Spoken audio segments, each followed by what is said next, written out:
ভোটের আগেই উত্তপ্ত হয়ে উঠল কেশপুর। পতাকা লাগানোকে কেন্দ্র করে তৃণমূল বিজেপির মধ্যে সংঘর্ষের ঘটনা ঘটল কেশপুরের 11 নম্বর অঞ্চলের কলাগ্রাম এলাকায়। সংঘর্ষে আহত 3 বিজেপি কর্মী।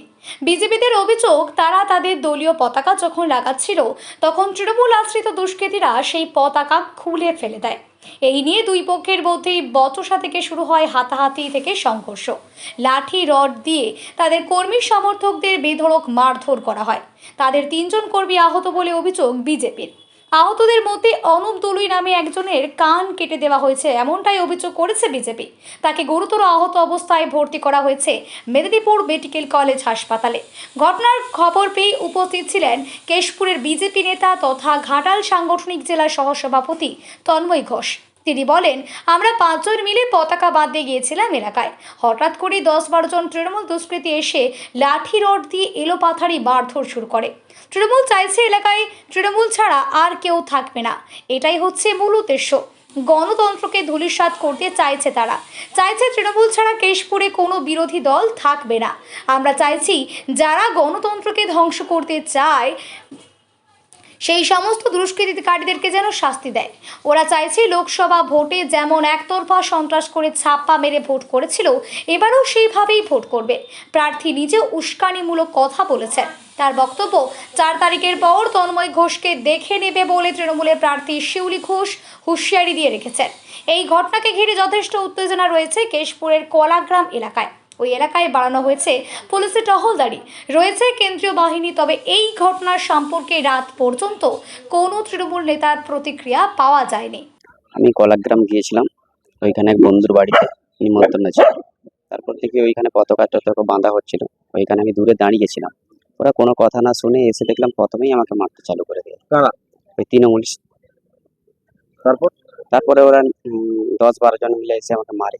ওইখানে চোট হয়েছে, হাতে চোট হয়েছে, রড দিয়ে মেরেছে, বাঁশের বড় ইয়ে দিয়ে বাঁধা দিয়ে মেরেছে। আপনার কি কানে তো কান কেটে হ্যাঁ, কান কেটে গেছে, হাত চোট হয়েছে। মানে মূলত পতাকা লাগানোর কেন্দ্র করে গন্ডগোল। হ্যাঁ, পতাকাকে কেন্দ্র করে ছিঁড়াছিঁড়ি করেছে। ওরা কতজন ছিল? ওরা 10-12 জন ছিল। আর আপনারা কজন ছিলেন? আমরা 2-3 জন ছিলাম। ওনাদের মূল বক্তব্য ওনারা কি বলছেন? আমরা কি আর শাস্তি চাই ওদের? ওনারা আপনার মারধর করলো কেন? বিজেপি করার জন্য। বিজেপি করি ওই জন্য মূল মানে ওদের। আমাদের আহত হয়েছে 2-3 জন। সবাই মিলে ঘটনাটা আমরা আজকে 5 জন ছিলাম পতাকা বাঁধা। আমরা এক গাদা লোকও নিইনি, 5 জন মিলে পতাকা বাঁধছিলাম। হঠাৎ করেই তৃণমূলের 10-12 জন দুষ্কৃতিকারী এসেই, ওরা একটু আগের দিকে ছিল, অনুপ দাঁড়িয়ে ছিল এখানে মোটরসাইকেলে, একজনের বাড়িতে খেতে গেছিল। আমরা বাঁধছিও, দাঁড়িয়ে ছিল, দেখছিল পতাকা বাঁধা। এসে 10-12 জন এসে এলোপাথারি মার, লাঠি রড এইসব দিয়ে এলোপাথারি মার। আরো 2 জন অসুস্থ, তারা লোকাল চিকিৎসা হচ্ছে। আর ও এখানে হসপিটালে মেডিকেল কলেজে ভর্তি হয়েছে। পতাকা বাঁধা হচ্ছিল একতরফা পার্টি, একতরফা থাকবে, এখানে তৃণমূল ছাড়া অন্য কেউ থাকবে না। এটা হচ্ছে মূল উদ্দেশ্য। গণতন্ত্রকে ধূলিসাৎ যেভাবে করা যায় সেটা তারা করতে চায়। এখানে কোনো পার্টি থাকবে না তৃণমূল ছাড়া, এটা হচ্ছে ওদের মূল উদ্দেশ্য। হ্যাঁ, আমাদের 3 জন আহত হয়েছে। না, একজন মেদিনীপুরে আছে, বাকি 2 জন লোকাল চিকিৎসা হচ্ছে। হ্যাঁ, কানে রড দিয়ে মারা হয়েছে, কানে, হাতে মারা হয়েছে রড দিয়ে, রড ডাং এসব দিয়ে হঠাৎ করে। আমরা বুঝতেই পারি। আমরা চাইছি যারা দুষ্কৃতিকারী এলাকায় যারা আছে, যারা গণতন্ত্রকে ধ্বংস করতে চায়, গণতন্ত্রকে ধুলোতে মিশিয়ে দিতে চায়, সেই সমস্ত দুষ্কৃতিকারীদের শাস্তি হোক, অবিলম্বে শাস্তি হোক, অ্যারেস্ট করুক। কেন্দ্র বাহিনী ছিল, আমরা কেন্দ্র বাহিনীকে খবর দেওয়ার পর কেন্দ্র বাহিনী গিয়ে পৌঁছায়। এবং ওরা 10 জন বা 10টা বাইক নিয়ে 20 জন লোক যে আবার বাড়িতে বাড়িতে ধমকাচ্ছে।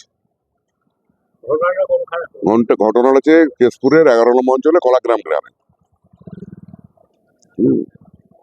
ভোট শুরু হয় তার আগেই সন্ত্রাস করে মানুষকে ইয়ে করতে চায়, সন্ত্রাস করে যাতে ভোট ফোট না হয়, একতরফা ছাপ্পা মেরে ভোট করে। যেমন লোকসভা নির্বাচনে একতরফা ছাপ্পা মেরেছিল, আমাকে অ্যারেস্ট করিয়ে, মিথ্যা কেস দিয়ে অ্যারেস্ট করিয়ে, সেরকম এই বিধানসভা নির্বাচনেও ছাপ্পা করবে, সন্ত্রাস করবে, ভয় দেখাবে মানুষকে, ভয় দেখিয়ে সর্বত্র যা চলছে গোটা রাজ্য জুড়ে সেই একই কায়দায়, কেশপুরেও একই কায়দায় এসব চলছে তৃণমূল কংগ্রেসের।